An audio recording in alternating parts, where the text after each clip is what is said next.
So this video, we're going to talk about how kids can help out in the kitchen. So typically when kids want to help in the kitchen, sometimes it can sound like a drag or that they'll get in the way. I know I feel like that sometimes when my daughter wants to help out in the kitchen or wants me to play with her. But they're actually really great ways that kids can be involved in tasks that you might even think is way too simple that they would not be interested. But kids can help out in the kitchen as young as a year and a half or 2 years old or even younger, depends how independent and how well they can stand on their own and are coordinated somewhat. But even something as simple as getting them to bring you the ingredients, that is something so fun. I know my daughter really loves doing that even if I asked her to carry the salt to the counter or carrying the tomatoes from the fridge to the counter, like that is so exciting for her. And even when you're mixing something and you just tell them to mix at the end too, or at the beginning, and just say like 5 stirs and you guys can count together. And it's a great way to even just do a little bit of learning, like numbers and counting and things like that. As your kids get older, they can help you scoop and pour ingredients into a bowl if you're baking or if you're cooking. And they can also, as they get older too, they can start measuring things as well. So this is also a great way to learn about like half cup measurements, a quarter cup measurements, what teaspoons and tablespoons are, and things like that. And those are actually very helpful life skills that they can carry with them forever. So that they can also start following recipes too when they start reading as well. And these are ways that you can build up skills little by little so that they can be somewhat independent in the kitchen as well. So continuing on what we talked about, trying new foods, sometimes it's hard for kids to come around eating vegetables, or maybe they were really good with eating vegetables when they were a baby, and then as they got older and started to develop certain food preferences, they ate less and less or preferred vegetables less and less. So it's easier said than done, but I would definitely encourage you to never stop providing vegetables at meals or snacks. It's some ways that we can try to encourage kids to eat more vegetables is one, either getting them involved in preparing the vegetables or getting them involved in suggesting vegetables that you guys should have during your meals. So if they happen to go grocery shopping with you, or you're planning what to make for dinner at home in the kitchen, we can present to kids options. So I would encourage to refrain from asking them as an open-ended question. Maybe for older kids, this would be a good way to open-ended might work, but sometimes there's so many different kinds of vegetables, it's hard for that to come to mind really for kids.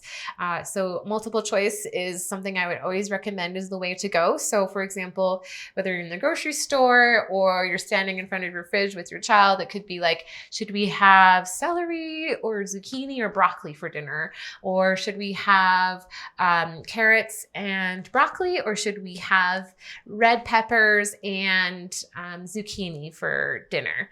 And so that multiple choice helps kids make a choice. And also it's good to have them feel like that they had a say in what was going to be part of their meal. And kids are more likely to participate or to try the foods on their plate when it comes time to eat. And also if you're comfortable, you can also have them involved in cooking the vegetables. Finding different ways to cook the same vegetable that your kids may not be fond of is also a great way for them to continue to experiment or try different ways of eating the same food. So for example, if your child is not a fan of, say, zucchini, you can try different ways of making it. So whether it's having it in a stir fry instead, or putting them on a skewer and barbecuing them or grilling them, or cutting them up into little circles that look like chips and baking them with salt and a little bit of pepper. And those are different ways that kids can really come along with trying vegetables in different ways. Sometimes it's really just the flavor. So even just experimenting with different kinds of flavors, like whether it's more of like a salt and pepper, or it could be like with a little bit of garlic powder, or a little bit of ranch mix, or a Greek mix, or an Italian mix, any kind of different flavor profiles. And texture could be the thing. And that's where it's different ways of cooking, like grilling or barbecuing, steaming, stir frying, or baking, or roasting.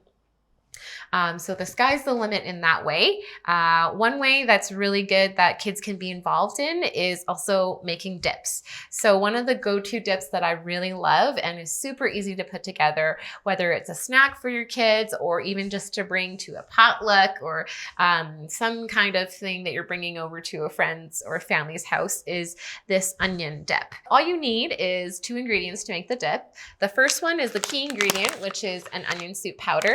So they come in different packages, but as long as it says onion on the front, or like onion soup mix or something like that, that's the one that you need. And typically you'll find it in like the soup aisle. And the second ingredient you'll need is plain Greek yogurt. So here I have 2% milk fat plain Greek yogurt. So if you're doing a dip, it's if you want it creamier, you can go up to 5% milk fat, and it actually makes it a little bit quite more tasty because of that extra milk fat. I typically wouldn't recommend it as like an everyday yogurt that you eat, but if it's in a dip, and then it's totally fine to use like a higher fat.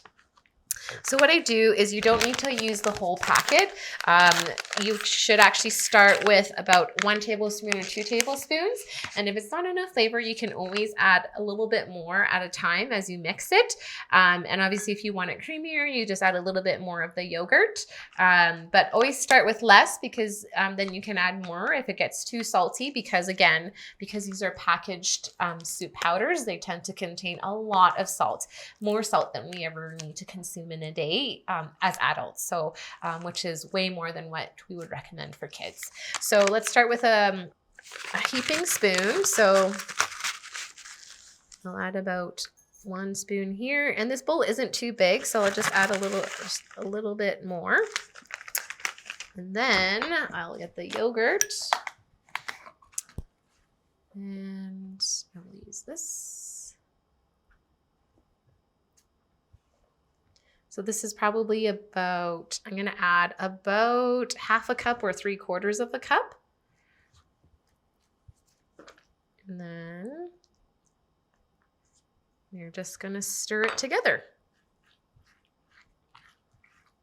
And so these are great ways for kids to participate, because you don't really need exact measuring spoons. So really younger kids can even participate, and they love adding ingredients into a bowl, and they love mixing. So this is a way where you can have kids, if you have more than 1 child in the home, you could say everybody gets like 5 stirs, and then they can all count 1, 2, 3, 4, and 5, and then they can hand it over, and then so on and so forth. It's a great way for taking turns and really being part of this cooking process. So we'll kind of mix it all together.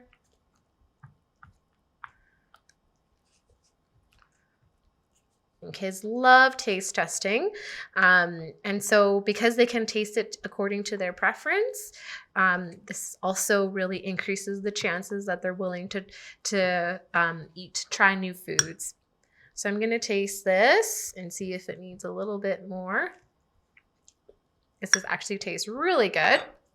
I think I would actually add a little bit more yogurt. Okay. And then it's all done. So that was really quick and easy to put together. And then all you have to do is cut up some vegetables like celery, and it's delicious.